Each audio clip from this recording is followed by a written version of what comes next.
preparei com o maior carinho, né, que eu acho que ela vai dar para a gente um gás, subsídios, porque agora nós vamos entrar nas políticas educacionais.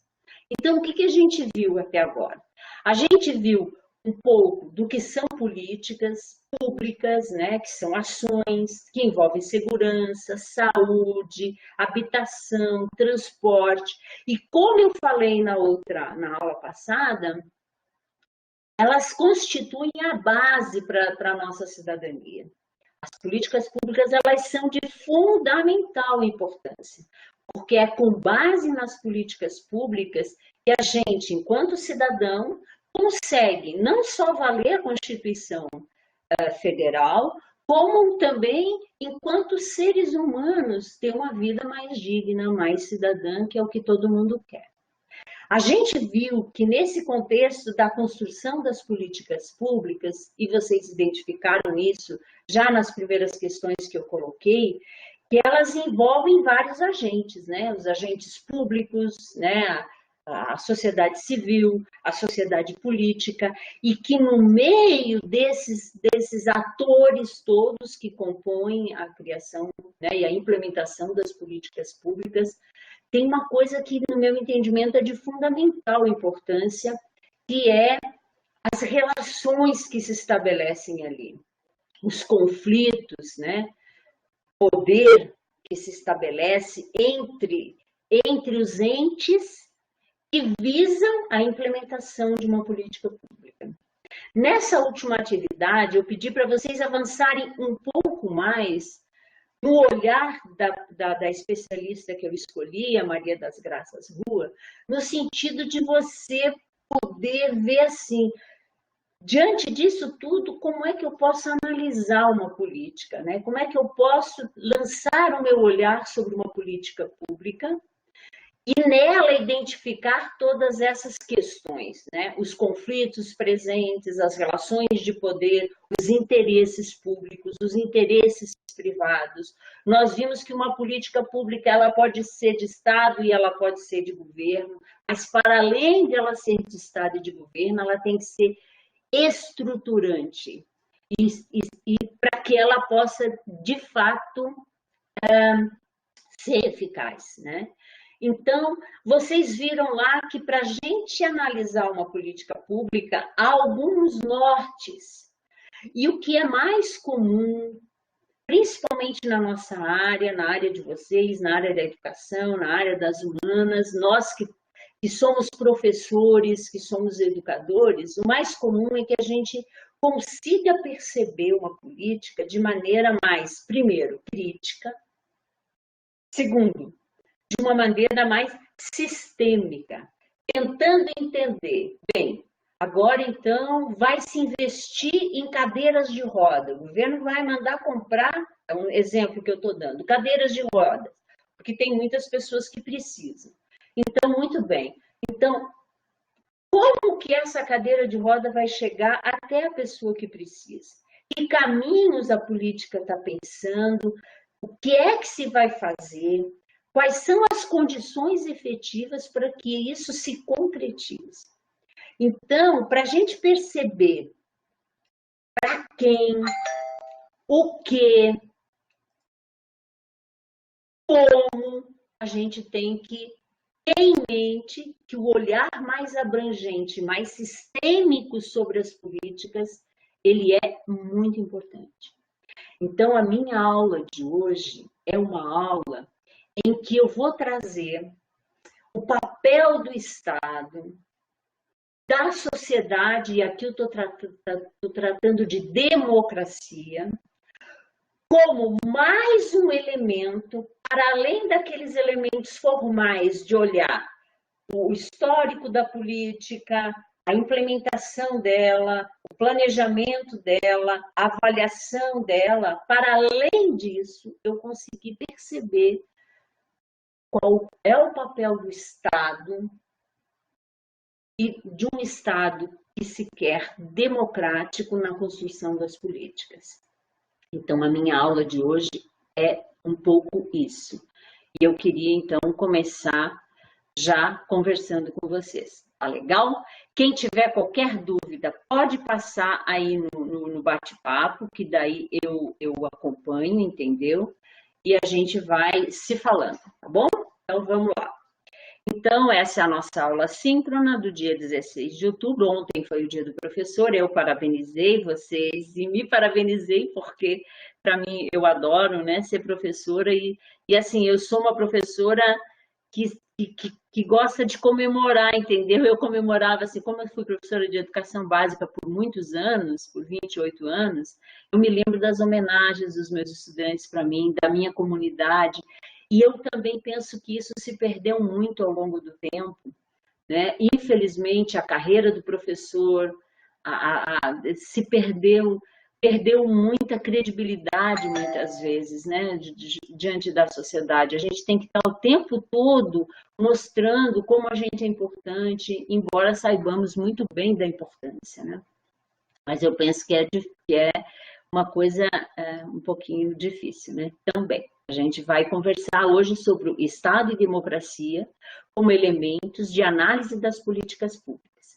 A partir desse pano de fundo que eu vou dar para vocês agora, a próxima atividade de vocês vai ser escolher uma política, que pode ser a educação superior, a educação de jovens e adultos, a educação infantil, indígenas, políticas inclusivas, o que vocês quiserem, né, a partir da estruturação do sistema nacional, eu vou colocar lá todos eles no nosso ambiente virtual, e vocês vão escolher e vão fazer uma análise. E essa análise tem que levar em conta, primeiro, os conceitos de política pública que vocês já viram lá atrás, os atores envolvidos na implementação, construção, avaliação da política pública, essa leitura de contexto de análise, levando em conta uma análise mais sistêmica da política, e esse pano de fundo que eu vou dar para vocês hoje, tá bom? Então, vamos lá. Eu vou passar aqui o próximo slide. Ok. Então, a gente vai refletir um pouco agora sobre a construção do Estado democrático no Brasil. E aqui, quem já estudou história, quem já estudou em outras disciplinas, sabe que idealizar e projetar o processo democrático no Brasil foi objeto de reflexão de vários intelectuais, de muitos intelectuais. Basta você fazer uma pesquisa e você vai perceber que muita coisa foi escrita sobre isso e muitos escritos históricos contam um pouco dessa coisa que passou pela construção do Estado brasileiro, que é de pensar assim, que Estado a gente quer. Desde o século XIX, esses foram importantes, até porque envolveu a Constituição, e agora no século XX, que é um balanço que eu gostaria de fazer um pouco mais com vocês. Então, como é que nós estamos agora no século XXI? E aí eu vou trazer alguns intelectuais, com algumas ideias importantes, alguns intelectuais que eu não escolhi à toa. São intelectuais que têm a ver com o que eu penso também, com o Brasil que eu também sonho enquanto cidadã, o Brasil que eu também quero enquanto pessoa, né? E também tem a ver com ideias, né, com confluência de pensamento. Por isso é que eu escolhi alguns. Mas há outros tantos, e isso eu também deixo vocês muito livres, porque eu acho que sempre é muito bom escolher os nossos gurus, entre aspas, entendeu? Não há eles que digam tudo que a gente tem que fazer, mas eu penso que as grandes ideias, os grandes pensadores, os grandes intelectuais, eles nos ajudam a pensar, eles nos ajudam a refletir. Eles não devem ser vistos como assim, eu perco a minha voz e me ancoro na voz dele, entendeu? Não, eu tenho a minha voz. Eles podem ajudar a gente a construir o olhar e a voz da gente sobre temas, sobre assuntos importantes. E um deles é o nosso grande mestre, que todos vocês sabem, que de fato assim acaba permeando muito, né, das ideias e da concepção da própria Universidade de Brasília. O Darcy Ribeiro, em um livro chamado O Povo Brasileiro, que foi publicado em 95, ele manifesta um desejo de Brasil. E ele diz o seguinte, ele sonhava com um Brasil, primeiro, poderoso e justo. O que eu quero que vocês pensem com isso? Aonde é que as políticas públicas se encaixam? E por isso que é legal estudar a política pública, entendeu? Porque elas estão aí. São elas que vão ajudar a gente a construir um Brasil mais poderoso e mais justo.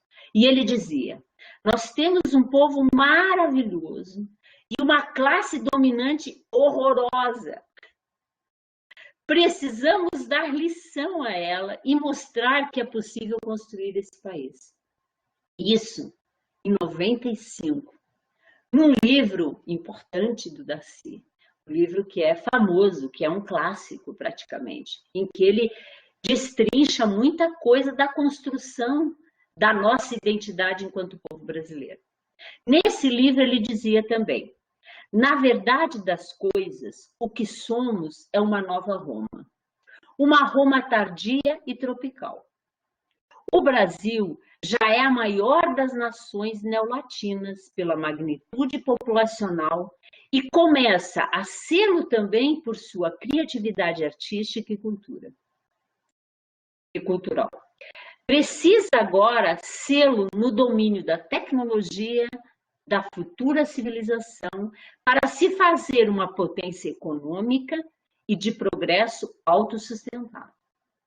Estamos nos construindo na luta para florescer amanhã como uma nova civilização, mestiça e tropical, orgulhosa de si mesma, mais alegre, generosa, porque aberta à convivência com todas as raças e todas as culturas, e porque sustentada na mais bela e luminosa província da Terra.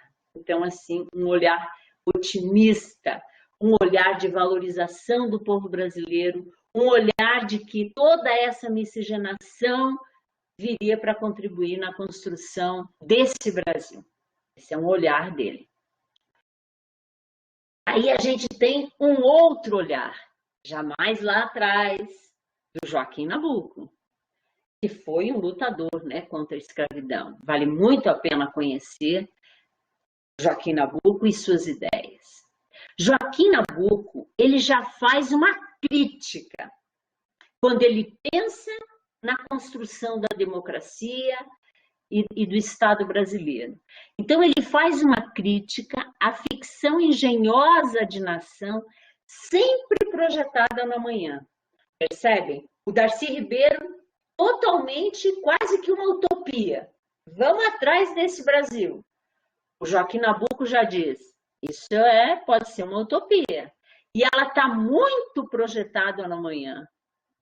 E aí ele diz, para ele, construímos uma camada superficial, externa de valores democráticos e civilizatórios, que revela uma sociedade fundada na escravidão, que é uma sociedade autoritária, violenta, desigual e hierárquica. Então, quer dizer, ele bota o dedo na ferida e vai dizer que essa nação que se projeta para ser uma nação totalmente iluminada, também é uma nação que foi fundada, e aí é o processo histórico de construção da sociedade brasileira e do Estado brasileiro, numa sociedade autoritária. E, de fato, se a gente parar para pensar, agora eu acho que com a pandemia isso se escancarou muito, no meu entendimento.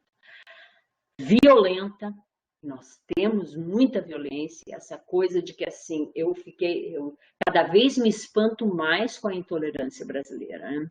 Quer dizer, não deveria me espantar, porque isso sempre esteve, na minha opinião, escondido em algum lugar, entendeu? E que agora está vindo à tona bastante. Desigual, com certeza, por tudo, né? Pela história inteira da nossa distribuição de renda, né? E quando a gente olha para a questão econômica, a gente percebe isso muito claramente. Então, uma das principais inquietações da intelectualidade brasileira durante o século XIX foi a necessidade de elaborar um projeto nacional que abrangesse, dentro das nossas especificidades, ou seja, a partir da realidade brasileira, as principais metas ocidentais exigidas a uma nação moderna, de desenvolvimento, de um padrão do desenvolvimento de um padrão de liberdade, igualdade e, consequentemente, uma cidadania. Então, todo o movimento do século XIX, do século XX, e não descartamos agora, no início do século XXI, vem muito nessa esteira, né, de todo esse movimento. O que mais Joaquim Nabuco coloca, eu só trouxe algumas pérolas. O verdadeiro patriotismo é o que concilia a pátria com a humanidade. É uma afirmativa profunda, porque como ele lutou muito, foi um abolicionista, ele sabe muito bem do que ele está falando. Outra coisa que ele diz, uma das maiores burlas dos nossos tempos terá sido o prestígio da imprensa. Atrás do jornal não vemos os escritores compondo a sós os seus artigos. Vemos as massas que o vão ler e, por compartilhar dessa ilusão, o repetirão como se fosse o seu próprio oráculo. Eu nunca vi é uma afirmativa muito atual, para a gente olhar todo esse movimento que nós estamos vendo da mídia impressa, né? Tudo que está acontecendo e que muita coisa está virando verdade absoluta, entendeu? E eu acho que ele faz um alerta importante em relação a isso, para a gente também pensar. Outra coisa ele diz, a escravidão não consentiu que nos organizássemos e sem o povo as instituições não têm apoio, a sociedade não tem alicerce. Então, ele já trazia a questão da escravidão como algo que provocou uma ruptura na sociedade brasileira. Muito bem. Além dele, eu vou trazer o José Murilo de Carvalho, que hoje está com 81 anos. Ele vai mais ou menos pela mesma linha do Joaquim Nabuco. Ele vai também ressaltar que a gente é incapaz de construir um futuro, porque o presente toma muito conta da gente. E quando a gente pensa no futuro, é muito de projetar lá para frente, sem olhar muito para o que está acontecendo naquele momento. Então, ele diz, projetar o Brasil a partir do século XIX incluiu planejar, projetar e sonhar. E ele chama a atenção para que a gente, infelizmente, a gente não consegue concretizar esse ideal de país, esse ideal de sociedade. E aqui eu estou falando de tudo, né? De tudo. Eu espero que vocês estejam entendendo um pouco isso. Então, assim, ó, o José Murilo de Carvalho, ele diz que a nossa cidadania e a construção do Estado brasileiro ainda é um projeto inconcluso. É um projeto em andamento. Depois eu vou disponibilizar essas telas, vocês vão ler com carinho o texto todo, porque não compensa eu ficar lendo, entendeu? Eu só vou trabalhar mais as principais ideias. Vocês vão perceber que o José Murilo de Carvalho, ele vem trazendo muito essa questão, assim, mais crítica mesmo, e dizendo que, peraí, a gente tem um projeto de democracia, um projeto de Brasil, mas a gente ainda não conseguiu concretizar. E quando eu falo para vocês sobre isso, eu queria lembrar uma coisa importante também. Procurem fazer na cabeça de vocês links com as políticas, entendeu? Com as políticas públicas e com as políticas educacionais, e vocês vão perceber a importância dessa disciplina e a importância de a gente fazer essa análise. Eu também trouxe aqui mais uma ideia na esteira dessa crítica do Inácio de Loyola Brandão, né? E num dos romances dele, que é Não Verás Nenhum País, ele diz o seguinte, ele afirma também que o futuro chegou ele chegou de forma, está repetido, de forma indeterminada. Então, ele vai pela mesma linha do Murilo, pela mesma linha de Joaquim Nabuco, de que a gente tem uma construção para fazer aí para frente também. Muito bem. Aí, agora, ele vai, uma coisa interessante, uma nota interessante nesse livro, ele diz o seguinte: as casas sumiram, né? É um personagem que ele relata, né? Os edifícios dominaram tudo. Os espaços ficaram caríssimos devido à intensa especulação imobiliária. Tudo produto da grande, né? Da grande locupetação. Quando o país foi dividido, retalhado, entregue, vendido e explorado. Ele faz uma análise de que assim a gente perdeu muito da nossa identidade e ele conclui dizendo: dá medo de falar com alguém a respeito. E também dá medo, né, de pensar que os filhos dele, os netos dele, né, não vão ter nenhum país. Né? Era a lógica lá do romance. Mas ele traz uma crítica muito interessante para essa coisa que aconteceu no Brasil, que foi essa migração das pessoas do campo para as cidades. Esse enchimento das cidades. Essa favelização que acabou acontecendo e essa precária condição de vida que a maioria da população acaba vivendo. Sem saneamento básico, morando mal, comendo mal, isso tudo, e nós não estamos falando de pouca gente, estamos falando de muita gente, né? Ele traz essa crítica. Um outro intelectual também que vale a pena trazer é o José Rubem Fonseca. E ele vai dizer que a gente ainda continua lá atrás, com aquelas ideias da década de 70, né? Fica um pouco lá atrás. E nesse livro dele, no Feliz Ano Novo, né? em que ele tem um conto chamado Intestino Grosso, ele diz que ele está escrevendo sobre pessoas empilhadas na cidade, enquanto os tecnocratas afiam o arame farpado. E essa questão dos tecnocratas é uma frase bem ácida, né? Deu até uma dorzinha. Quando eu li, ai, meu Deus do céu. Mas aí o que eu pensei? Na verdade, alguém me perguntou na aula passada sobre os agentes, né? Sobre os entes que fazem parte da política. E principalmente dos técnicos, né? Daqueles que trabalham nos órgãos de controle e por onde as políticas públicas passam, né? Essas pessoas, tudo nas políticas públicas, na construção de políticas públicas tem que ser levado em conta, né? Isso é bem importante. Vocês estão me ouvindo bem? Tá legal? Tá dando para ouvir? Tá dando para acompanhar? Qualquer coisa reclama ali, tá legal? Eu não criei. Aí, Bruna, vou dar um breakzinho aqui rapidinho, né? Alguém sabe se tem grupo da disciplina no WhatsApp? Eu não criei. Eu falei na aula passada de criar, a gente pode criar, entendeu? Às vezes, numa emergência é importante, eu não me importo não, tá? Eu só não fui atrás, tá bom? Muito bem. Então, por fim, como último intelectual, né, para a gente pensar, para nos ajudar, para iluminar, é o próprio Florestan Fernandes, uma pessoa maravilhosa, cujas ideias são 10, é o que eu me afino muito. E ele, né, morreu recentemente, em 95, e ele vai chamar atenção para a importância da democracia. E ele vai dizer que, enquanto não houver democracia no Brasil, o nosso melhor ponto de referência para determinar que o Brasil não é uma sociedade democrática é justamente a falta de condições básicas para a gente poder construir um Brasil democrático e cidadão. Muito bem. Ele diz também, uma das coisas que ele prega muito, é que a educação deve ser laica, deve ser gratuita e deve ser libertadora.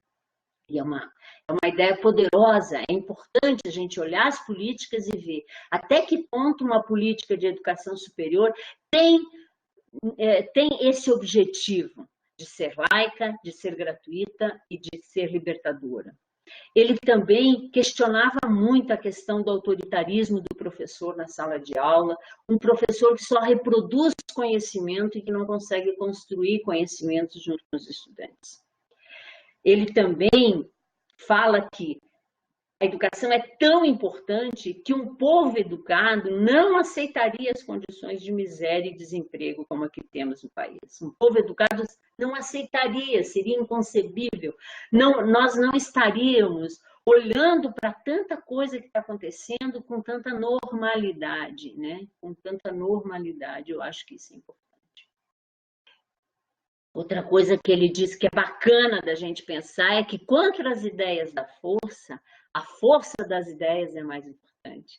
Então, acho que isso traduz muito daquilo que a gente quer e eu espero que vocês não percam nunca essa vontade de melhorar o país. Não só para vocês enquanto pessoas, mas para a família de vocês, para os filhos se tiverem, para os netos que virão a ter, entendeu? Para quem está por perto da gente. Se a gente cuidar bem de quem está perto da gente, a gente certamente melhora muito a vida de todo mundo e a nossa também.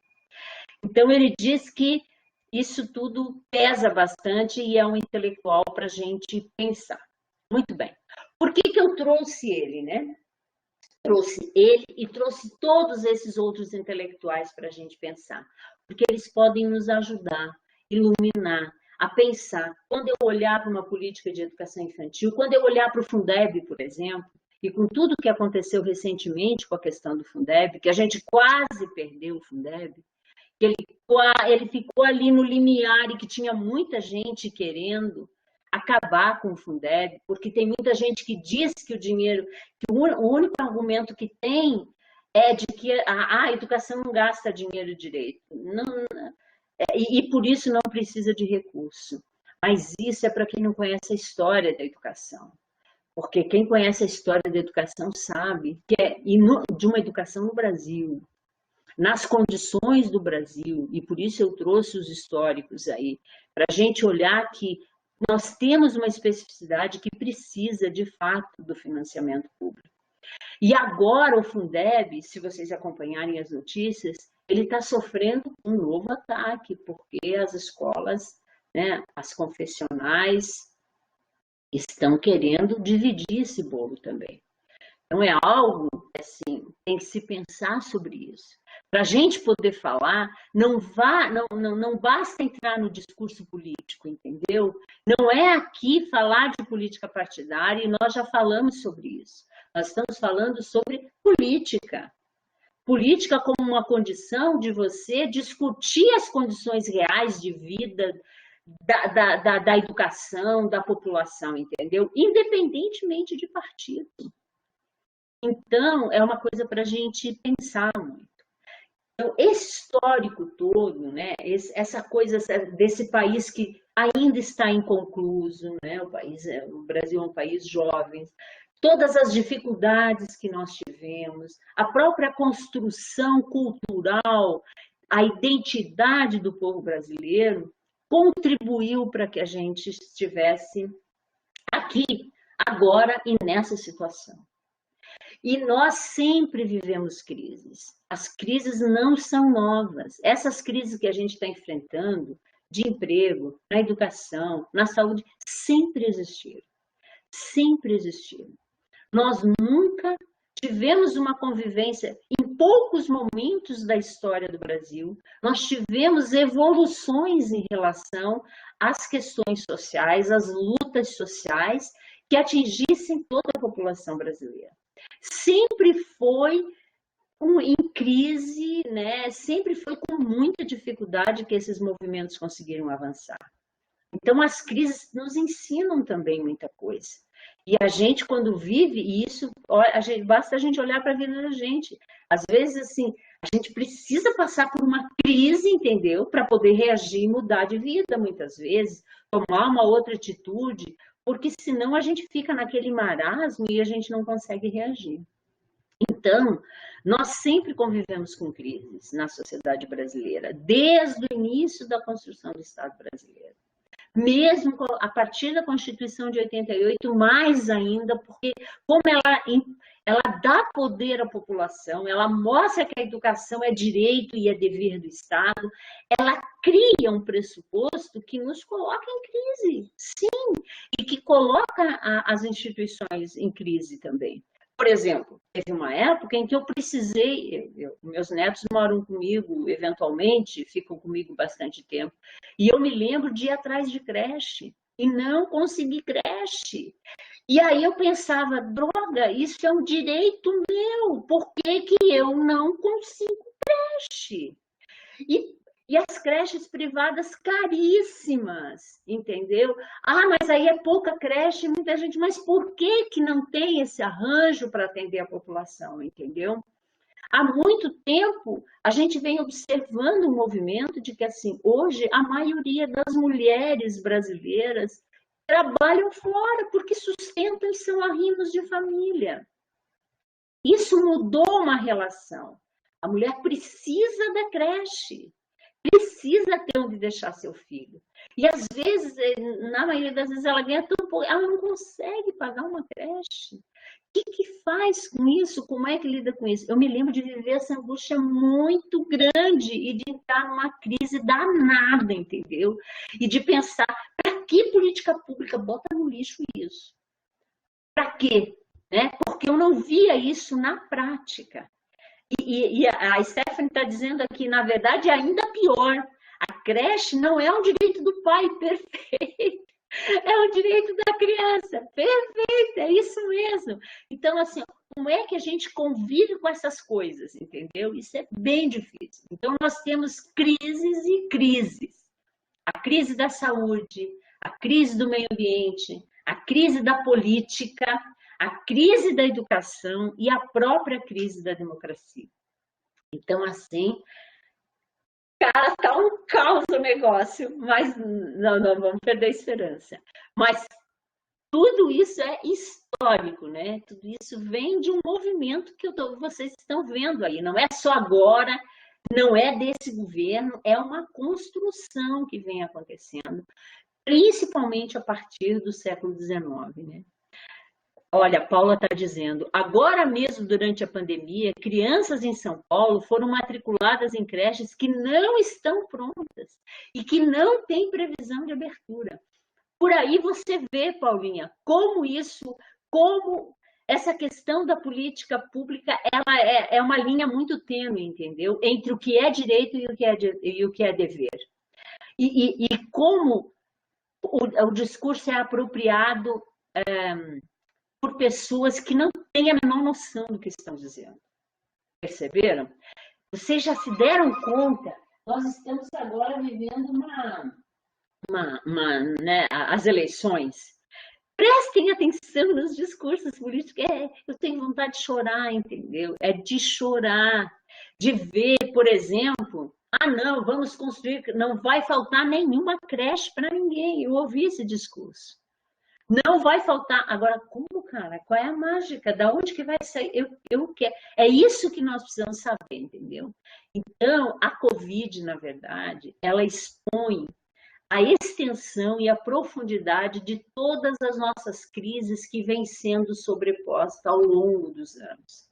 Não é de agora, elas vêm acontecendo. E nesse movimento, o vírus não inventa nada. E ele tem revelado várias indiciocrasias sociais e históricas presentes na nossa sociedade. Isso afeta uma instituição importantíssima no contexto da construção das políticas públicas, que são as instituições democráticas. As instituições democráticas, elas vêm ao longo de algumas décadas, né? E também na mudança dos séculos, sendo cada vez mais erodidas, uma a uma, cada vez mais coordenada por figuras despreparadas, medíocres e muitas vezes até simplesmente por interesse econômico, entendeu? Elas estão cada vez mais expostas a mecanismos que estão deteriorando as instituições democráticas. E instituição democrática frágil não tem como sustentar a construção de políticas, não tem como sustentar a construção de uma nação. Essas instituições, elas não se defendem sozinhas, porque são instituições feitas por pessoas. Pessoas frágeis certamente não conseguirão dar força e fôlego às instituições democráticas. Se não tem reação da sociedade, as perspectivas de que isso aconteça mais rapidamente possível é muito sério. E aí, então, eu vou trazer para vocês. Mas o que são, então, instituições democráticas? De que instituições eu estou falando? Vocês viram os atores que são importantes na construção das políticas e que fazem parte. Essas são as instituições democráticas. E essas instituições democráticas, elas têm uma natureza que, ao mesmo tempo, é estática, porque elas têm lá suas normas, legislações. Para que se cria o Ministério da Educação? Para que se cria o Ministério do Meio Ambiente? Entendeu? Ela tem uma configuração estática, mas, ao mesmo tempo, elas acabam sendo muito dinâmicas. Por quê? Porque é feita de pessoas. Pessoas saem, pessoas entram. Dirigentes entram, dirigentes saem. Interesses políticos entram e saem. Interesses pessoais, coletivos. Tudo isso certamente contribui para corromper, corroer as instituições democráticas. Mas nós temos que pensar que elas não são imunes a nada disso. Elas são muito suscetíveis a todos esses movimentos. E a Stephanie fala uma coisa importante ali. O vírus, na verdade, acentua as desigualdades sociais e, como a população não tem uma educação libertadora, as pessoas voltam a partir da fundamentação de seus preconceitos e a manipulação pelas redes sociais. Perfeito, Stephanie. É isso mesmo que acaba sendo escancarado. Então, imagine uma instituição democrática num contexto como esse. E a gente vai ver como é que essas instituições democráticas elas têm representação. Uma representação importante que essas instituições têm é a representação profissional. A representação profissional ela é muito antiga, ela surge lá com o movimento proletário, quem estudou Marx sabe disso. Ela conjuga muitas ideias socialistas, anarquistas, basta ver os movimentos dos trabalhadores, mesmo no Brasil. Ela se desenvolve principalmente a partir da Revolução Industrial na Inglaterra, né, com a chegada das máquinas e tal. E dessa situação de confronto, de conflito, de briga por melhoria das condições de trabalho, essa representação é uma representação muito importante, porque é uma representação que traz todos os dilemas da questão do trabalho e da classe trabalhadora e da exploração do trabalho, entendeu? Da falta de agregar mais valia ao trabalho da gente, de se ignorar aquilo que o trabalho efetivamente tem que fazer com a gente, que é libertar e não tornar a gente escravo, né? O trabalho tem que ser libertador. Quando você olha por essa ótica, a ótica muda, né? Uma outra representação importante é a representação política. E essa representação política é tudo isso que a gente vê, é todo esse jogo de interesse econômico, grupos específicos, que muitas vezes não têm nenhuma afinidade com as necessidades sociais. São pessoas que só querem se apropriar das necessidades sociais, né? Inclusive das desigualdades sociais, para poder se construir enquanto uma representação política. Então, é uma instituição que, se fragilizada, se corrompida, ela prejudica muito a construção de um Estado democrático e de direito no Brasil. Uma outra representação importante que faz parte e que vocês vão perceber quando olharem a política, vocês vão identificar imediatamente essas representações. É a representação institucional. A representação institucional é muito complexa, porque, na verdade, não é um indivíduo que está ali, mas é um ente. Eu represento uma classe, eu represento uma categoria. Eu, por exemplo, agora, eu sou chefe de departamento do PAD. Eu tomo muito cuidado com aquilo que eu digo, porque eu não falo mais só por mim, enquanto Nara, eu falo por um departamento. Então, qualquer coisa pode ser associada a mim enquanto uma representante institucional. Isso a gente vê muito. Isso é uma coisa muito confusa, se você prestar atenção nos discursos dos políticos. Isso é muito confundido. A pessoa fala de si e representa uma instituição. É como um exemplo que eu vou dar agora do próprio ministro da Saúde, que disse que não conhecia o SUS. E isso é uma confusão clara, entendeu? De representação institucional. Ora, ele representa uma instituição chamada Ministério da Saúde. O Ministério da Saúde tem o SUS. O SUS é conhecido mundialmente, nacionalmente. Ele não poderia dizer que não. Ele podia até não conhecer como pessoa e nunca ter utilizado, entendeu? Mas a hora que ele externou isso, criou-se um impasse. E por que caiu todo mundo de pau em cima e a mídia e tudo mais? Porque ali a representação dele era institucional. Entenderam? Então, isso é uma coisa para a gente prestar atenção. A outra coisa que acontece é essa, que é por onde muita coisa acontece também, que é a representação de ideias e de interesses. E isso se dá a partir dos conselhos, isso se dá a partir das organizações sociais, isso se dá a partir dos lobbies, né? Dos lobistas, daqueles que ficam fazendo o jogo de interesse, né? Entre todos e com todos. Então, eu acho que, assim, prestar atenção nessa questão da representação das nossas instituições é importante para a gente poder analisar uma política pública, entendeu? Então, para além daquela análise sistêmica, mais técnica, mais operacional da política, entendeu? Esse olhar que eu estou trazendo para vocês, do papel do Estado, de um Estado democrático, do papel das representações das diferentes classes, é muito importante a gente pensar. A Stephanie está lembrando aqui também. Nós mesmos, né, enquanto professores, temos essa obrigação, perfeito. Com a leitura do segundo texto da disciplina mesmo, é dito que em um país de cultura visual e de pouco acesso à leitura, como é o caso do Brasil, é fundamental que os professores dominem o debate sobre a construção das políticas públicas. Perfeito, Stephanie, porque isso dá condições da gente fazer as mais diversas leituras para que os estudantes possam fazer as suas opções de ideias, de ideais. Nós não precisamos pensar todos do mesmo jeito. Nós sabemos disso e temos muita clareza disso.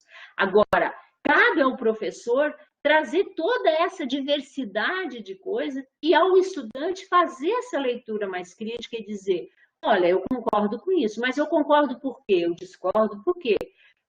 Quais são as bases que estão aí? Então, dominar o debate sobre a construção das políticas públicas hoje, para qualquer professor, em qualquer nível ou modalidade, lá na creche até o ensino superior, é muito importante. Porque você consegue trazer elementos para poder fazer uma análise e dizer, pô, peraí, que negócio é esse de agora estar comprando esse software? Esse software vai servir para quem? Porque é dinheiro público. E dinheiro público tem dono. Nada é de graça, entendeu? Tem gente que pensa que porque é público, não tem dono. Dinheiro público é nosso, é de vocês, é meu. São os meus impostos que mantém o dinheiro público. Esse dinheiro não nasce do nada, embora os políticos metam a mão dele. Esse dinheiro sai da gente. Sai de cada pãozinho que a gente compra, sai de cada coisinha que a gente faz. Aliás, não sai pouco, né? Sai muito e sai caro. Esse país não é grátis, né? Então, eu acho que temos que pensar um pouco nisso também. Então, veja, eu trouxe lá, né? trouxe para vocês um pouco assim dessa construção, né, do Estado brasileiro, desse olhar que é um olhar diferente sobre isso. Trouxe para vocês algumas ideias de alguns intelectuais para vocês pensarem junto comigo. Algumas ideias, alguns pingos de luz, como eu digo, né, para lançar luz sobre a nossa reflexão. E também agora nós estamos tratando dos tipos de representação. Então a gente viu que nós temos a representação política, nós temos a representação profissional, nós temos a representação institucional, nós temos a representação de ideias e interesses e nós temos também a representação corporativa. E essa, na verdade, ela até se divide em órgãos naturais e que muitas vezes elas acabam brotando da própria vida social. Não são só ligadas aos aspectos econômicos, mas também ligadas a aspectos sociais, aos aspectos culturais, e ali tem alguns exemplos, como a igreja, o exército, a magistratura, a própria corporação da educação, dentre outras. Então, essa também é uma representação na democracia que é importante. E quando eu chamo atenção para a representação na democracia, dessas representações, é para a gente prestar atenção em como é que essas instituições estão sendo vistas, cuidadas pelas políticas. Se não está acontecendo um movimento de dentro para fora que está enfraquecendo essas representações. Muito bem. Ok? Então, agora a gente vai dar umas pinceladas sobre o que é, então, democracia. E, às vezes, a gente se dá conta de que a gente não esgota esse assunto, né? Porque eu concordo com quem pensa que a gente não tem que a nossa sociedade não é uma sociedade, no meu entendimento, não é uma sociedade democrática. Porque quando eu penso em democracia, eu penso em mim como pessoa, naquilo que eu pude ser, pude fazer, aquilo que dependeu unicamente de esforço meu, daquilo que dependeu do esforço de outras pessoas, para que eu pudesse me construir na Nara, para que eu pudesse virar a Nara. Então, assim, por exemplo, eu sou de uma cidade do interior de Santa Catarina chamada Xanxerê, uma cidade de 30 mil habitantes. A minha cidade nunca chegou a ter uma universidade. As universidades ou ficavam em Florianópolis, que é a capital do estado, e aí para que eu pudesse estudar, eu tinha que ir a Florianópolis, e eu venho de uma situação econômica que não me permitia ir a Florianópolis estudar, por conta e risco meu. Como é que eu ia estudar? Quando eu terminei, quando eu fiz o magistério normal, que era até onde eu podia ir na minha cidade, eu me fiz a seguinte pergunta: mas eu quero estudar mais.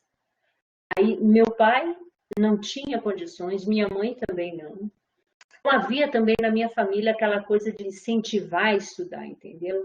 Eu não posso dizer que a minha mãe disse, estuda e tal. Não. Minha mãe dizia, trabalhe, tenha seu dinheiro e tenha sua independência e faça a sua vida, entendeu? A educação, hoje eu vejo que ela é mais valorizada pela maioria das famílias, né? Mas na minha época, eu sou dos anos 60, eu nasci em 1960, portanto eu tenho 60 anos, eu vejo que, sabe, não era bem assim.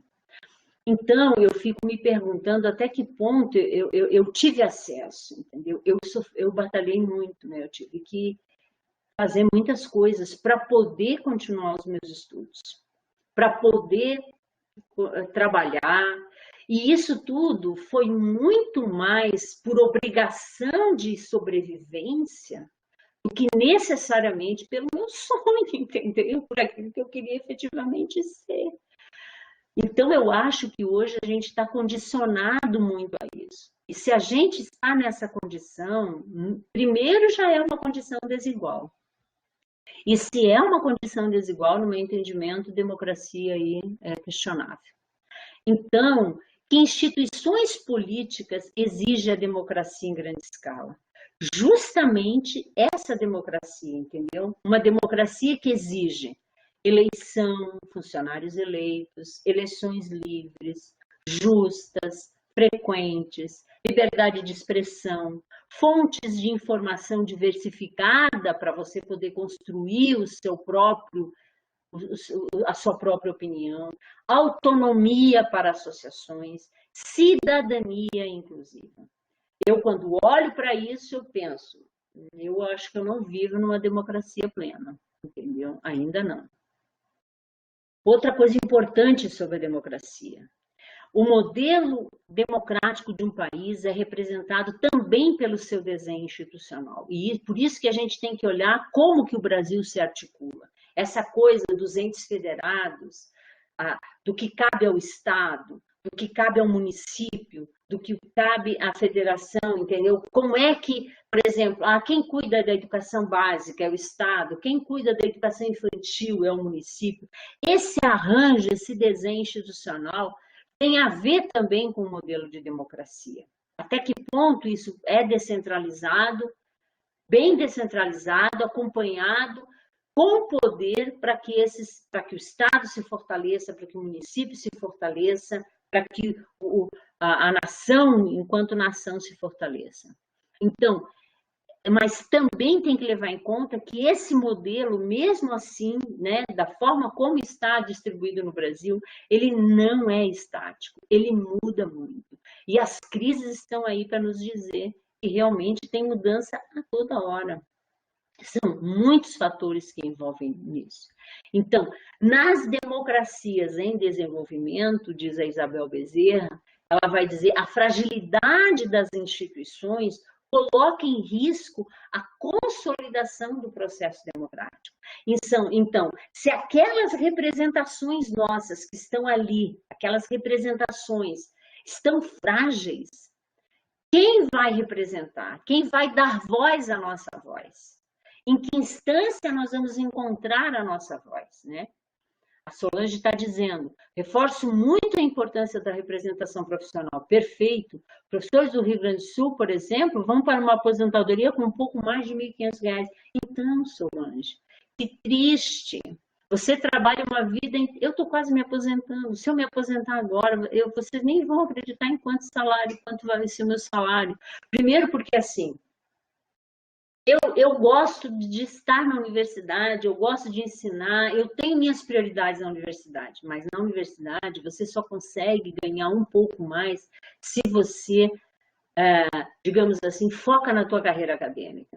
E a tua carreira acadêmica significa orientar muito aluno, entrar em programa de pós, fazer um monte de coisa, entendeu? Para poder agregar o salário, para você poder andar na carreira e se aposentar razoavelmente. Então, uma pessoa como eu, que andou devagar, eu sou adjunto, né? Adjunto 3, não sou nem adjunto 4, mas não porque não tenho condições, porque esse não é o meu foco, entendeu? Tem coisas e coisas, né? Eu tenho outras prioridades também, porque eu não sei até que ponto isso é interessante, entendeu? Porque eu sou uma professora que acredito que, assim, nós temos que atuar na formação inicial, na graduação. Eu acho que aí é o lugar do doutor, entendeu? Aí é o lugar daquele professor bem bambambam mesmo, aquele professor que estuda muito, que pesquisa muito, porque a base da formação dos acadêmicos está concentrada ali. Então, essa coisa é realmente para a gente pensar. Então, essa democracia que tem um desenho institucional, e se nesse desenho institucional essa fragilidade que acaba acontecendo com as instituições que nos representam prejudica muito a nossa construção. Muito bem. Então, ainda sobre a democracia. Desde a antiguidade, a democracia ela é considerada o melhor regime de governo. E isso você vê em qualquer lugar, em todos os discursos, né?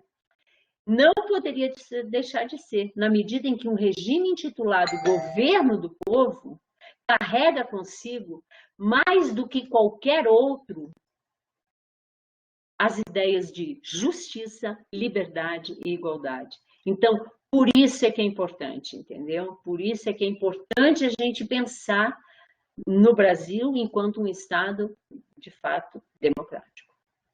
Então, o conceito de democracia, ele deve considerar tanto o aspecto positivo do ser, quanto o aspecto normativo do dever ser, para que se possa, por meio de uma visão global, criar alternativas que representem opções plausíveis ao desenvolvimento e ao fortalecimento da democracia.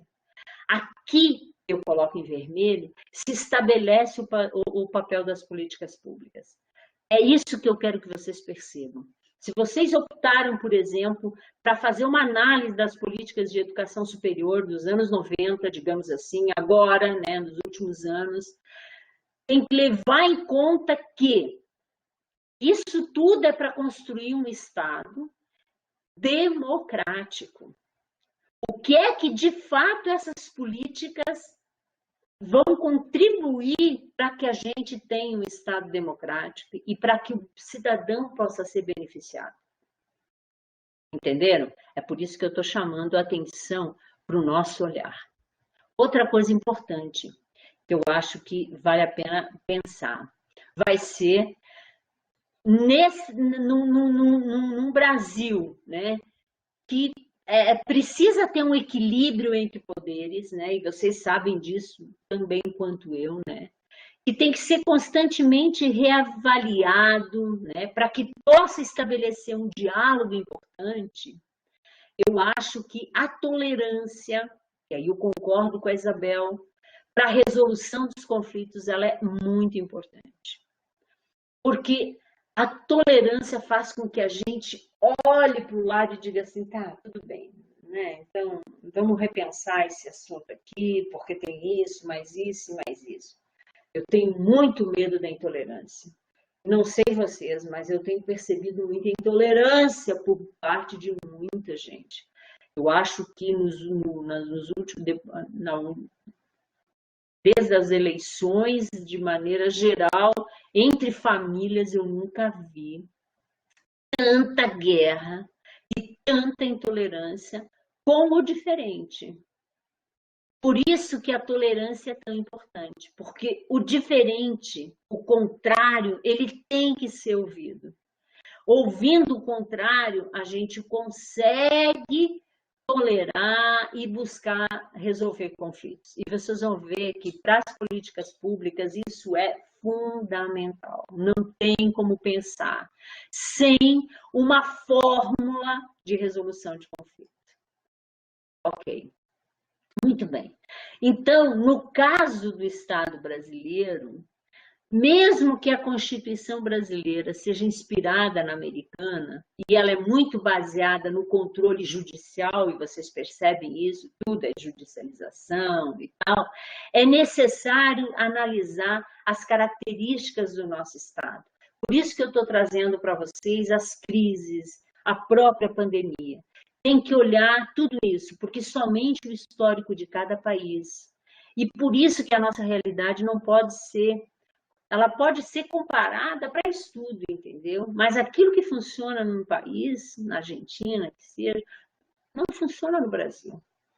A gente tem que olhar para a nossa realidade, trabalhar na medida daquilo que a gente tem, olhando esse histórico nosso de construção, todos esses deslizes, todas essas dificuldades que nós ainda não superamos e que a gente pensa que são coisas importantes para a gente superar. E aí, eu pergunto, né? Nos dias atuais, o conceito clássico de democracia tem se mostrado insuficiente para definir a democracia contemporânea. Eu pergunto, vocês concordam com isso? Diante de tudo que eu coloquei, diante de todos esses impasses, essas diferenças, esses conflitos, essas crises nas representações, nas nossas representações, né, sociais, políticas, econômicas, culturais, eu acho, vocês concordam que esse conceito de democracia ainda é insuficiente para dizer de fato que nós somos um país democrático. Embora, assim como lá no começo eu coloquei, a gente sonhe com um país democrático, a gente projete um país democrático e esse é o papel da democracia, né? E é o papel da gente mesmo. Então, o que que acontece no Brasil? Onde é que está essa democracia, né? Então, nós fizemos escolhas democráticas, sim. Toda a história conta isso. E no cotidiano, a gente também faz essa escolha democrática. Todos os dados comparativos, históricos e de procedimento indicam que o Brasil apostou numa democracia muito baseada nas instituições. Porque quem mais tem voz, vocês vão ver nas políticas muito isso, são as instituições de representação, entendeu? São elas que vão acabar conduzindo e dando tom para a questão da política ali. Então, no Brasil acontece um conceito de democracia muito baseado numa lógica que está calcada nas instituições, e essas instituições têm uma lógica que é eleição, e a gente gosta de dizer isso, a gente é livre para votar, a gente vota, mulher, tudo. O próprio voto e a liberdade que a gente tem de escolha do voto, os próprios partidos, né? E as próprias agências de governo, né? Então, é isso que acontece no Brasil. Essa é um pouco a lógica do arranjo democrático. Então, a Constituição, principalmente a Constituição de 88, ela deu um poder bastante grande ao cidadão, entendeu? Não dá para dizer que não tem, porque isso tudo está posto, não tem nada que nos impeça. O que que falta para o povo brasileiro? O que que falta para nós, né? Falta, e eu não estou falando dos outros, estou falando de mim também.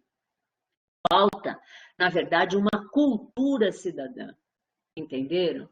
Uma cultura cidadã em que no dia a dia a gente se sinta cidadão. A gente realmente, às vezes, a gente percebe que está sendo enganado. Por exemplo, eu queria uma creche para o meu neto. Eu ouvi de todos os órgãos de controle que não tinha como ter. Eu me conformei. E mais um ano meu netinho ficou em casa. Tá vendo? É disso que eu estou falando, né? Na verdade, eu mesma não vivencio a cidadania. Porque e vocês vão perceber que estar na lei não é a garantia da cidadania.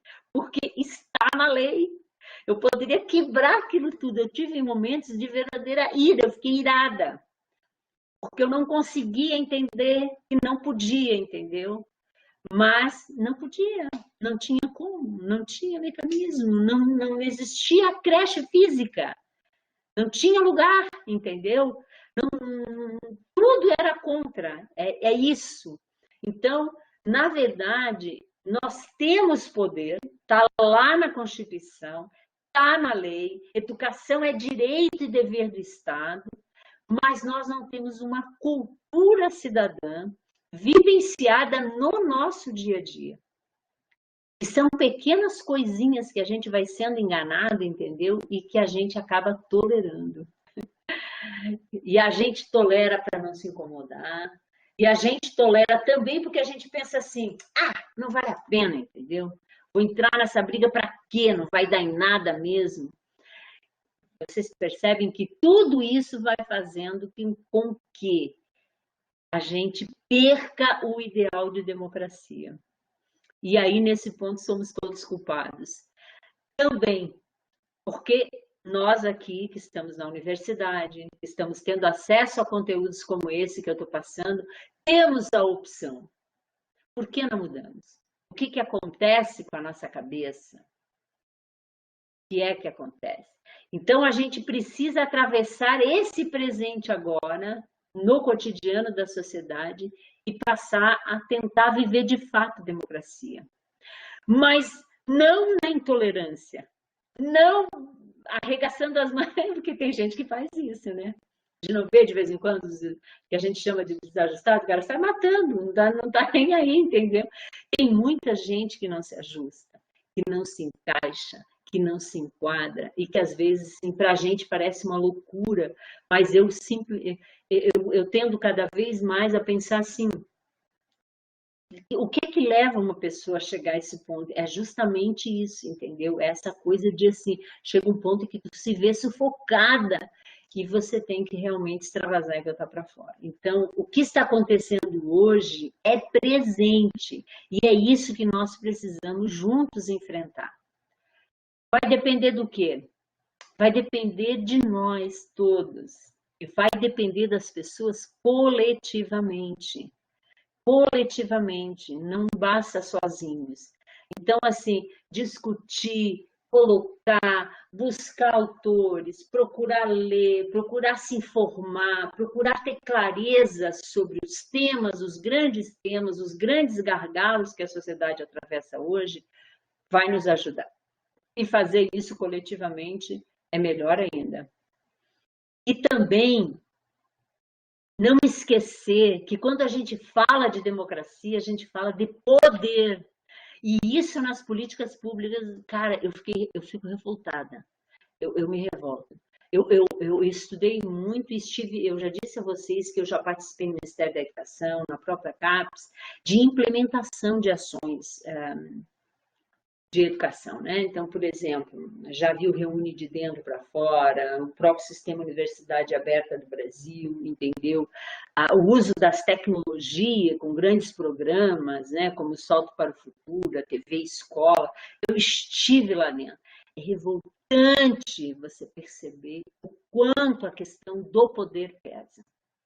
Então, é muito bom pensar no quanto o poder interfere nessa construção de democracia. E a gente precisa fazer essa leitura, né? Aqui é só um exemplo, né? Então, como é que a gente pode implementar políticas públicas, né? Considerando isso tudo, né? Por exemplo, né? A gente quase conseguiu implementar muita coisa. Nós tivemos algumas mudanças muito fortes na educação. Por exemplo, a construção do PNE, a construção de políticas afirmativas, a ampliação do acesso à educação, né? A universalização da educação básica, do ensino básico, o próprio financiamento da educação básica, do Fundeb, do Fundef, que era para o ensino fundamental, para o Fundeb, que é na educação básica, a política do EJA, para os indígenas, a própria Bolsa Família. Isso tudo foram avanços que a gente teve, mas que, assim, não dá para bobear. Tem que prestar atenção, porque estão sempre, a gente sempre está indo e voltando, indo e voltando, indo e voltando, e tendo que dizer não. É importante ter políticas de acesso ao ensino superior, porque eu, Nara, quando tinha 17 anos, tive que sair da minha casa e estudar numa cidade longe, passei necessidade, dificuldade, não pude frequentar uma universidade pública, tive que fazer uma faculdade, porque eu não tinha como estar lá. Por que eu estava naquela condição? Entendeu? Por quê? Por que essa condição me foi dada? Quando muitos outros não têm essa condição. Às vezes a gente se pauta muito pelo que a gente tem, entendeu? Tem que olhar um pouco o que tem por aí. Então, por que é importante ter acesso à educação superior em todos os cantos e lugares? Porque todos têm direito, e porque é direito e é dever do Estado. Por que alguns conseguem e outros não? Como que a gente vai lidar com isso, né? Isso, de lidar com isso. Então, como pensar, por exemplo, num caso desse, em justiça? Justiça parcial. Eu me senti injustiçada, droga. Minhas amigas tinham condições algumas. Por que eu não podia, entendeu? O que me deixava, né? Na verdade, é difícil você se libertar disso e entender. Porque, como bem dito, e eu olhando esses autores que eu trouxe, o sistema, muitas vezes, ele já está propenso a privilegiar alguns e não outros, entendeu? Como se isso fosse uma coisa natural. Eu fiz parte disso, como muitos outros estudantes, como muitos de vocês, talvez, entendeu? Então, é preciso mudar um pouquinho e a gente recuperar o que a gente já conseguiu e cuidar disso, entendeu? Então, as crises, elas são cada vez mais profundas. A questão do emprego hoje é uma crise seríssima. Será que a educação profissional e as políticas para a educação profissional no país vão dar conta disso? Não tem mais emprego, gente. Os empregos, e principalmente na pandemia, é uma outra discussão, merece uma análise, entendeu, do que está acontecendo. É uma terceirização absurda. Mas isso não foi só agora. Isso vem acontecendo há muito tempo. As pessoas já não têm mais estabilidade. Já não podem mais se aposentar com o salário. Se aposentam, tem que continuar trabalhando. Não tem mais garantia. E uma instituição pública como uma universidade, que vai perdendo aos poucos o seu valor, a sua importância, contribui para isso, entendeu? A gente fica frágil. Então, ali se fala em utopia, depois vocês deem uma olhada, e também num conceito interessante que é a distopia, né? Que é essa desconstrução da própria utopia para a gente poder construir uma utopia diferente, né? Eu pergunto um pouquinho mais embaixo, pergunto a vocês, como é que vocês enxergam a cidadania de vocês? Como é que vocês se veem enquanto cidadãos? Ok? Pois eu vou ouvir vocês.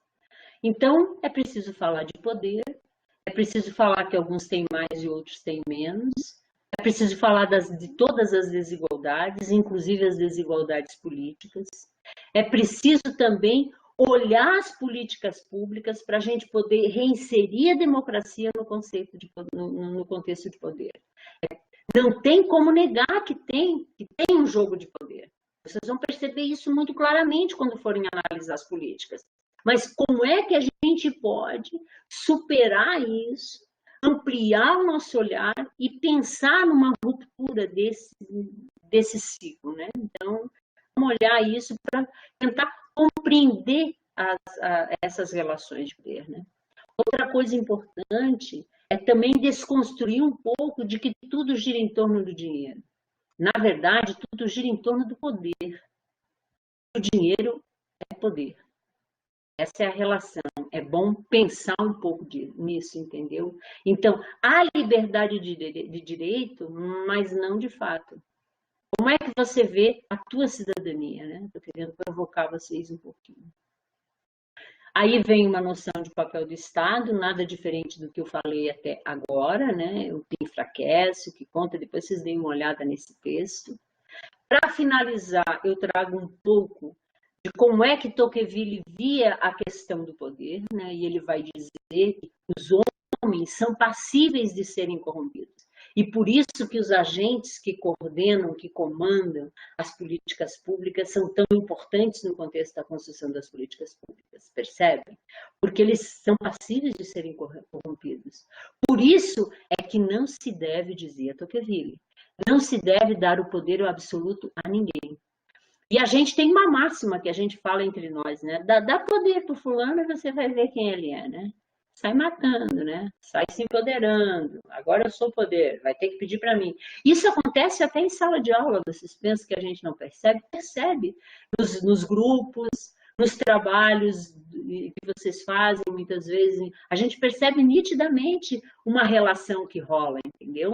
Essa coisa de que assim, deixa fazer, não tô nem aí, e aquele que faz questão de fazer, que dá o seu tom, entendeu? Então, essas relações têm a ver com isso, né?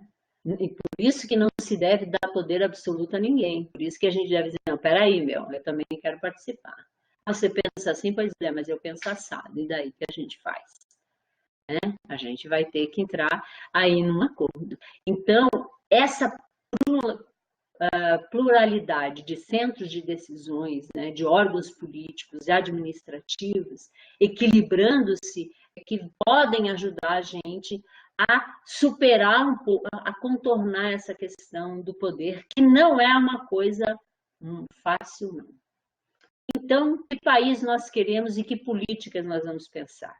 Nós vamos pensar políticas diferentes. Eu queria que vocês olhassem a política como ela está agora, fizessem essa análise real, por exemplo, à luz do próprio Plano Nacional de Educação, que é um bom parâmetro para a gente olhar a política hoje, até porque o plano está de lado, mas pensassem em tudo isso que eu estou colocando aqui e fizessem uma crítica, uma análise crítica mais ampla, entendeu? Olhando sempre o que é do Brasil que a gente está falando, que é de uma democracia não totalmente implementada que a gente está falando, de um país que tem um arranjo institucional que permite muitas interferências, né? Não é diferente em outros países. Olhando isso tudo e levando em conta que o Brasil ele não é uma coisa e outra, né? Ele é tudo isso e toda essa mistura que a gente está vendo aí.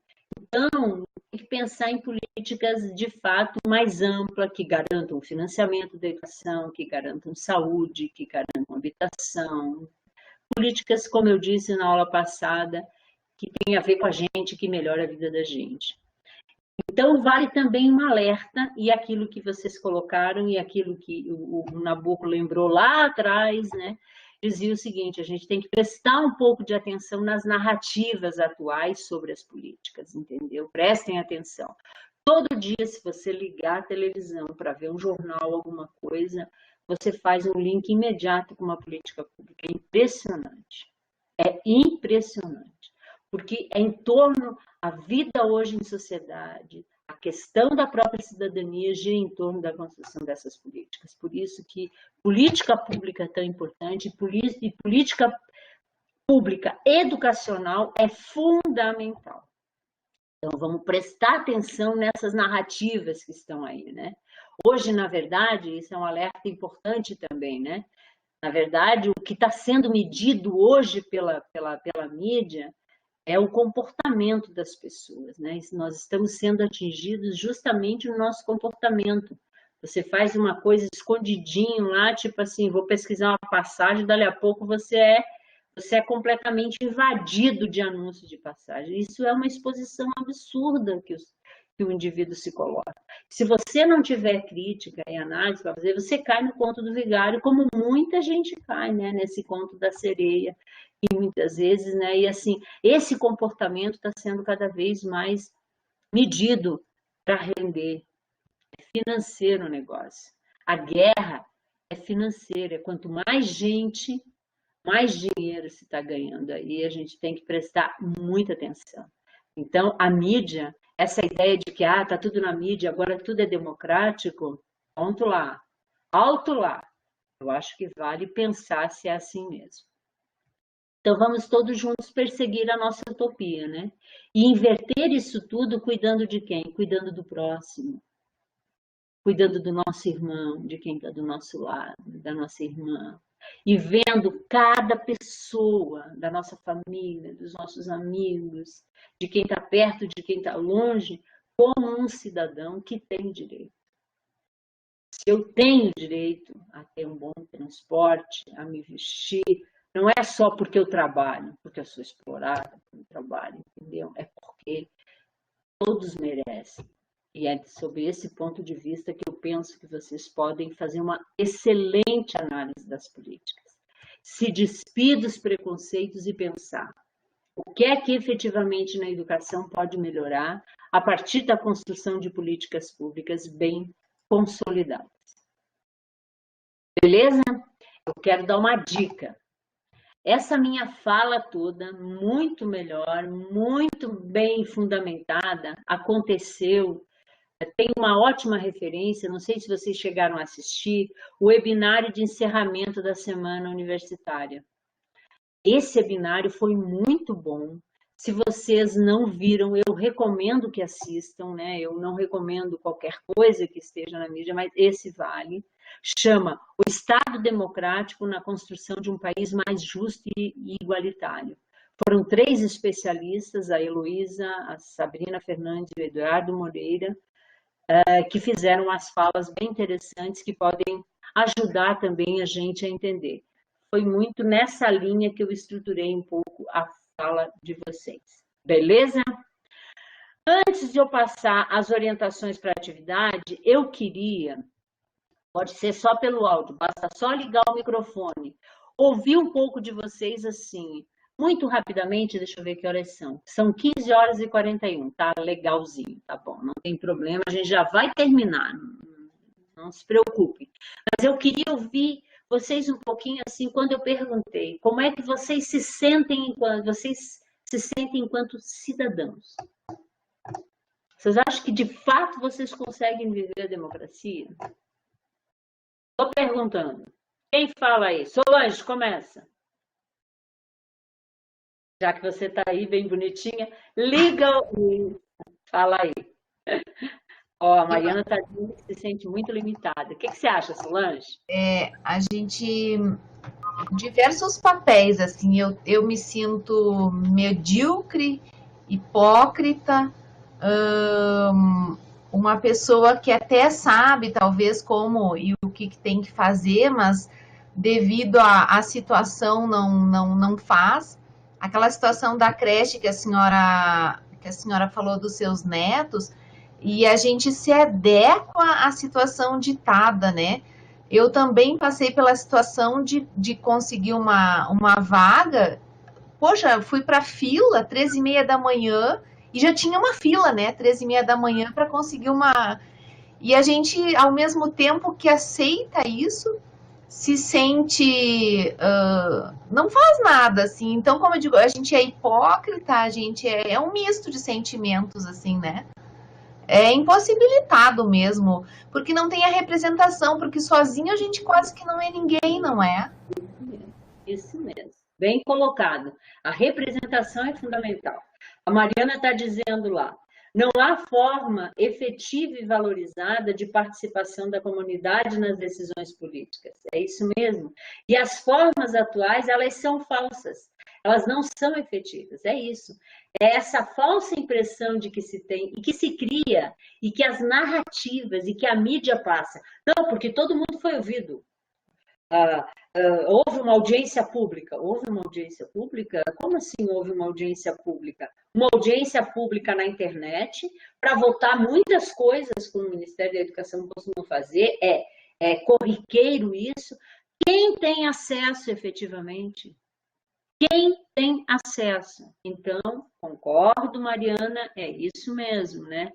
Eu acho que assim, é só para cumprir a legislação, é só para tipo assim, dar mostras e fazer de conta de que está acontecendo aí uma referência.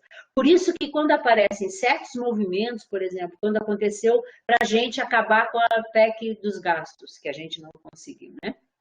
Um movimento forte. Às vezes, todas as vezes que a sociedade reage adequadamente, né? Eu acho que dá um bom resultado, entendeu? A gente se mexe, mostra capacidade. Mas eu concordo com a Solange. Nós estamos numa situação de apatia tão grande, de um conformismo tão grande, que assim, às vezes a gente até diz assim, não aguento mais esse discurso político, entendeu? É só coisa ruim, só coisa ruim, só coisa ruim. Sinto muito, sabe? Eu também, às vezes, me sinto assim, não quero fazer esse discurso e quero olhar para o outro lado e dizer, não, tem um caminho aqui, mas eu não sei, sabe? Se tem muitos caminhos. Aqui eu não estou falando de política partidária, não me entendam dessa forma. Eu estou falando de todas essas questões que são históricas, eu não estou inventando nada, que estão aí postas, que a gente de fato está vivendo, e que a gente precisa saber olhar, levar isso em conta quando a gente faz, no caso da nossa disciplina, uma análise das políticas. E já aproveito e respondo que eu vou colocar lá no ambiente virtual o passo a passo para análise. Podem ficar descansados, entendeu? E a senhora sabe que daí os nossos políticos aproveitam esse viés, essa nossa deixa de não querer nos educarmos ou saber, até nem digo educar, né? Porque é um verbo tão mais, ou somente se informar. Eles aproveitam e eles sim fazem a real democracia para si próprio, não é? E é uma pena porque a cada momento um que sai, outro que entra, coloca o seu modo, não é? E lá vai ficando toda a população e a construção do sonhado Estado democrático de direito brasileiro fica de lado. É isso que eu percebo, assim, não é? Sim, com certeza. E o Gabriel, acho que exemplificou bem ali. a participação popular na democracia é tipo quando seu primo mais novo vem na sua casa, você dá um controle para ele que não está conectado no videogame e ele acha que está jogando com você. É um faz de conta. E sabe, viu, Gabriel? É o que o Joaquim Nabuco coloca lá atrás, já quando ele começa a analisar a questão da democracia no Estado brasileiro, e ele diz assim: é uma capa, ainda é uma capa, ainda é uma camada muito superficial, né? Se você for mexer, né, lá, e você vai ver que você não tem mais muitas outras alternativas. Quem mais gostaria de colocar a sua opinião? Ah, tem até uma charge, eu não sei, Mariana? Legal. Eu vejo eu gosto, né, de a gente fazer, de ter essas referências, né? São referências para a gente pensar. Mas a gente tem que mudar isso, viu, Gabriel? A gente tem que dar para ele o controle conectado e ver até que ponto ele vai, se ele consegue seguir uma norma, uma regra, um horário, entendeu? Para a gente poder dar a ele o poder, de poder ter poder, e usar bem esse poder, né? Não usar da forma errada. Ótimo, muito bem. Esse webinar, ele foi gravado e ele está disponível. Se você segue a UNB, a TV UNB, você vai encontrar lá bem facinho. Por isso que eu deixei ele aí, entendeu? É só colocar talvez o nome. Foi o do encerramento mesmo da Semana Universitária. É bacana, os professores fazem uma análise interessante. Eu peguei algumas coisas, né? Algumas ideias e tal, para trazer para vocês, para a gente poder, então, fazer as análises das políticas num contexto um pouco mais amplo. Achei importante fazer essa leitura, porque eu não tinha feito essa leitura. Pelo nosso conteúdo, o papel do Estado agora entraria, né? Então, é isso que eu estou querendo trazer para vocês. Aí eu optei por esse Estado, né? Numa sociedade democrática, e trouxe aí alguns elementos para fazer análise. Então, agora, tem mais alguém que quer falar? Não? Ok, então deixa eu dizer uma coisa importante. Então, o que eu vou fazer agora? Agora, eu vou postar lá no ambiente, essa vai ser a atividade mais importante. E a atividade que vai ser a última atividade. Por isso, ela não é uma atividade muito simples. É uma atividade que vocês vão ter que disponibilizar um pouco mais de tempo para fazer.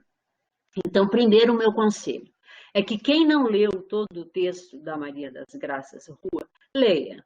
Ele é bom de ler, ele é útil, ele traz informações importantes, numa linguagem, como eu disse, muito acessível. Cara, é muito bacana ler aquele livro. E ela vai dar todos esses elementos sem entrar numa discussão mais polêmica, entendeu? Ela vai trazendo os fatos e vai mostrando para a gente o que são políticas, quem faz parte das políticas, como se faz a análise das políticas, a questão da avaliação, da implementação, é bem bacana. Ó, a Mariana já achou, beleza. Então, isso eu acho que é legal.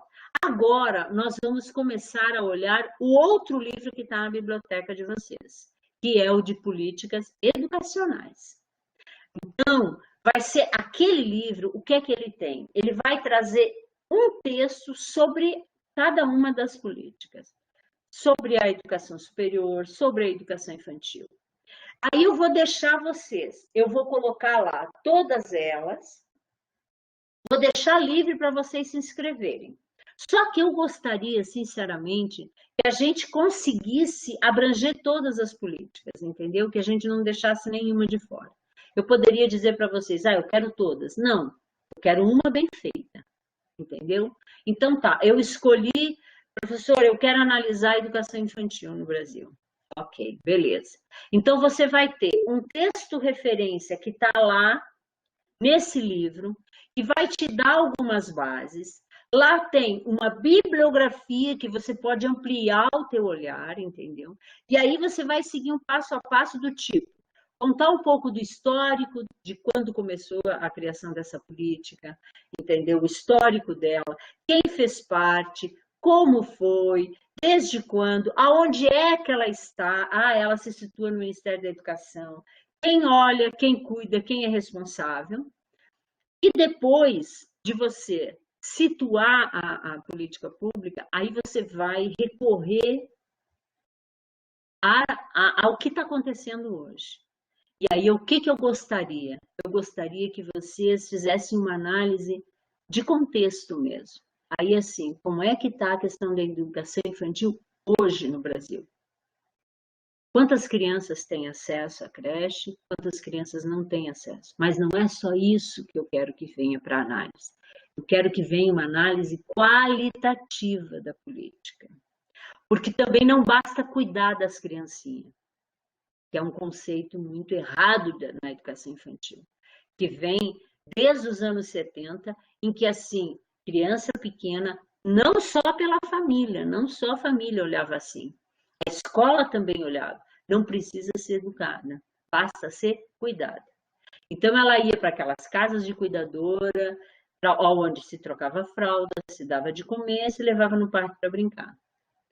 Depois começou a se perceber que você que é um ser humano em construção e que você pode ajudar essa criança a melhorar em vários aspectos. A sua motricidade, o seu sentido de ver o mundo, a sua expansividade, o brincar e o aprender, entendeu? A questão do lúdico, tudo isso baseado numa proposta pedagógica. Então, será que a política pública hoje, ela se preocupa com a qualidade daquela educação que está sendo dada naquele nível de ensino? Outro exemplo, peguei a educação básica. A educação básica é um dilema, é um caso seríssimo no Brasil e vocês sabem disso. Há uma fragmentação muito grande. Quando vocês forem olhar para o histórico da educação básica no Brasil, vocês vão perceber por que a gente está nesse ponto, entendeu? E que nós temos altíssimas evasões, e que não tem um foco para a formação. E aí muitos vêm e dizem, não, mas tem que dar educação profissional para esses meninos precisam ter educação geral, eles têm que ter educação profissional, eles têm que ir para o mundo do trabalho. O mundo do trabalho é que trabalho. De que trabalho a gente está falando?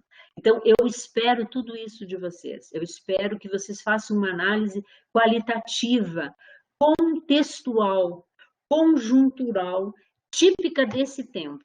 A mesma coisa com a educação superior. Ah, mas o acesso é maravilhoso, ampliou o seu acesso, mas não basta ter acesso.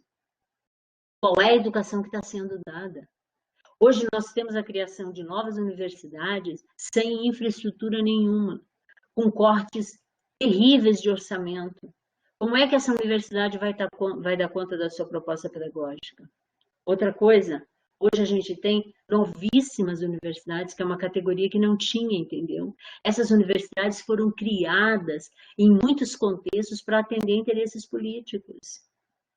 E elas não se consolidaram enquanto instituição. E nós continuamos com muito poucas instituições públicas de ensino superior. Na minha cidade ainda não tem. Eu saí de lá, fazem muitos anos, ainda não tem. Ainda tem toda uma geração que tem que sair da cidade para poder estudar, entendeu? E tem muitos outros lugares que tem, mas aí assim, para quem é essa universidade? A história do ensino superior brasileiro vai mostrar que ele é muito elitista. É para uma elite ainda. Há quanto tempo a gente conseguiu outras formas de ingresso no ensino superior? É recente, porque era muito difícil. Então, o que acontecia? Pobre ia para a educação privada, paga alto para poder ter um curso superior. E os que eram mais abastados e que tinham tido melhor, uma educação de base melhor, iam para as públicas. É verdade ou é mentira? Eu acredito que não. Vocês conhecem, sabem do que eu estou falando. Essa realidade mudou? Mudou. Mas não mudou suficientemente. Quando a gente olha para a educação da educação indígena, onde estão esses povos? Quando a gente olha para a questão das políticas afirmativas inclusivas, como é que elas estão efetivamente acontecendo? Entendeu? É isso que eu quero que vocês se preocupem. Então, agora a gente vai entrar de fundo, mas com base em tudo isso que a gente viu agora, com base no conceito de política pública, com base no papel dos atores que fazem essa política pública, com base no papel do Estado e qual é o papel do Estado e do governo na construção dessas políticas públicas, entendeu? Os atores políticos, sociais, o contexto, o conjunto, tudo isso tem que estar mediado ali. Então, é isso que eu vou cobrar de vocês, eu vou colocar essa atividade lá e a gente vai trabalhando lá. As próximas aulas síncronas estão pautadas, né? Vocês já perceberam, já sabem disso, né? A gente colocou o cronograma lá, eu coloquei o cronograma para a gente poder acompanhar. Tem alguns estudantes que não entraram nem na primeira aula síncrona e nem nessa, a gente está com 15 pessoas aqui, né? Eu entendo as dificuldades, por isso eu gravo e depois disponibilizo, mas eu acho que também me ver e me ouvir um pouquinho, e eu ouvir um pouquinho vocês, ajuda a gente a interagir. Eu percebo que alguns estão entrando muito pouco no ambiente, mas eu sei disso, eu sei porque eu não tenho atividades que levam o tempo todo vocês a entrarem no ambiente e tal, porque eu não tenho essa coisa de, toda semana tem que entrar, entendeu? Mas eu também espero que vocês tenham essa autonomia e entrem no ambiente e leiam aquele material que está lá, nem que seja para fazer uma leitura, porque eu quero recuperar uma coisa importante com vocês. Não percam o hábito de estudar. Não entre nos ambientes só para fazer as atividades. Entendeu? Não é, porque não é só isso. Não é à toa que tem aquele livro lá, os 2 livros, entendeu? Às vezes você pode rever alguma coisa. E eu tenho certeza que vocês acompanham também o que está acontecendo hoje, porque não tem como, né? Nunca teve tanta live, né, à disposição de todos, né? A própria UNB, cara, tem muita coisa. Hoje eu olho a live e digo, ai meu Deus do céu, outra. Eu escolho aquilo que eu quero ver, entendeu? Que vai me servir para aquele momento, porque senão tu pira, né? Tu enlouquece. Tem gente falando sobre tudo e tá uma coisa muito doida, assim. Então eu também não quero que vocês se dispersem muito, entendeu? Prefiro que vocês fiquem mais próximas das referências que eu vou trazer, para a gente não perder muito de vista, né? Por isso que eu escolhi aquelas 2 bibliografias e ponto. O que não impede que vocês busquem referências, e vocês devem ter referências de outras disciplinas, de outros tempos, né, que podem ajudar. Tá legal? Mais alguma coisa? Não? Tudo certinho? Fala um pouco, né? Queria ver se... Ou não estão aí, né? Como eu disse outro dia, ligou lá, tá, beleza, ok, vou tomar meu café, vou dar uma volta, já terminou? Tá, ok. Mas assim, ó, mesmo que isso tenha acontecido hoje e eu não tô vendo, eu vou deixar para vocês gravadinho lá, vou deixar as telas também, vou disponibilizar as telas. É legal rever alguma coisa, né? É mais uma fala ampla, né? Não é necessariamente uma... É para servir de referência, é para ajudar, tá bom? Então agora a gente vai entrar nessa vibe. Vai analisar a política pública e vai fazer um trabalho muito legal e vai me encaminhar esse trabalho no final para que eu possa fazer uma boa análise e dali vai sair a nota de vocês. Tá legal? Beleza? Alguma dúvida? Oi. Oi, oi, diga. Você não quer se mostrar, não? Vou ligar aqui, é porque eu esqueci. Isso, já gostei. Como pronuncia teu nome? É Rerê? É Hirei. Rerê. Legal. Oi. Oi, prazer. Que bom te ver. Tá tudo certo, tudo tranquilo. Legal. Eu fiquei pensando, eu disse, como é que eu vou pronunciar esse nome? Acho que eu vou errar. Tá bom. Conte pra gente o que você fez de almoço, já que você fez o seu almoço mais tarde hoje. É? Foi, eu não liguei a câmera por isso, porque a aula começou e eu tinha terminado o almoço. Aí eu ia almoçar. Eu fiz arroz, feijão, abóbora assada, berinjela não, couve-flor com páprica frita, cozida no vapor, na verdade, batata frita. Chefe. Já gostei. Então, eu também fiz abobrinha hoje. Você fez a japonesa? Não, eu fiz aquela grandona. Aquela amarela. Amarelona. Isso. Tá. Eu fiz a japonesa hoje. Eu adoro abóbora também. Eu faço muita coisa com abóbora. Eu também gosto de cozinhar, viu? É um dos meus prazeres, eu adoro. E hoje eu fiz a abobrinha, essa abóbora, né? Também fiz essa abóbora, adorei fazer essa abóbora, uma abóbora.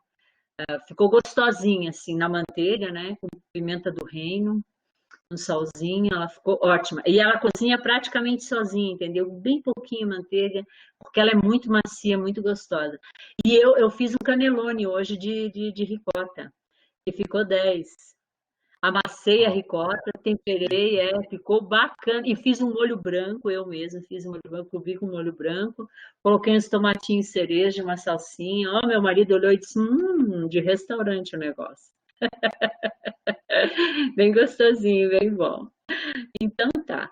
Então, legal. Tá tudo bem, Rê? Tá tudo certinho? Então, gente, então eu vou me despedir. Você quer colocar mais alguma coisa, Rê? Não? Tá tudo bem? Então tá. Eu vou me despedir de vocês, desejando que fiquem todos muito bem, descansem também, mas estudem também, não percam de vista os conteúdos, não me abandonem, porque se vocês me abandonarem, eu vou ficar triste. Eu queria ficar perto de vocês, porque se eu estivesse aí, ninguém sairia. Tenho certeza absoluta, por nenhuma porta e nenhuma janela. Ficariam ali comigo em sala, porque Professora, eu desculpa. amar minhas aulas, eu me movimento, eu gosto das aulas, entendeu? Mas assim, a distância não me abandone, por favor. Eu só queria perguntar uma coisa. Pois não, Os textos da disciplina, eles são só aqueles que estão lá na plataforma? só. Se tiver algum agora, nós vamos entrar nas políticas educacionais especificamente, se tiver algum que eu acho que seja relevante, eu indico lá. Agora, nada impede, Stephanie, que você procure, entendeu? Se você quiser, se você tem uma referência bacana, não tem problema. Cita no trabalho, olha, eu trouxe a ideia de fulano, porque assim, eu pensei em não abrir muito o leque, mas se você tem condições, tem conhecimento e quiser trazer, não tem problema nenhum. Tá bom, Eu acho que vale, tá bom? ok. Obrigada. Então, bom final de semana, feliz Dia dos Professores para quem é professor. Obrigada, Ingrid, obrigada pela lembrança. E fiquem bem e vai estar gravadinho lá, tá bom? Um abraço a todos. Vou desligar então, tá? Tchau, fiquem bem. tchau, Obrigada. professora. Obrigado pela aula. Tchau, queridos. Boa tarde. 6 horas, 4 horas, tá ótimo. Obrigada.